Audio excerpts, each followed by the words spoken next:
किसी जमाने में एक हाकिम था। वो बड़ा ही नेकरास्त, रूह और खुदा परस्त था। उसकी नेकी की शोहरत दूर दूर तक थी। एक दिन की बात है कि उसके दारुल हुकूमत में एक फकीर आया। उसने जब बादशाह की नेक मजाजी और खुदा परस्ती का हाल सुना तो हैरत में पड़ गया।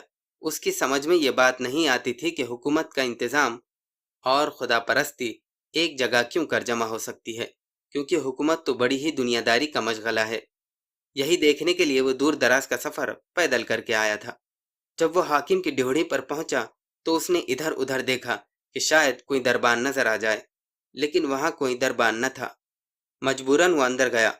हाकिम ने जब अजनबी शख्स को देखा तो इज्जत के साथ खैर मकदम किया और पास बिठा लिया। फिर अदब के साथ पूछा, कहिए शाह जी, किस तरह आना हुआ? मैंने सुना था आपकी अमलदारी में आग पानी इकट्ठे होते हैं।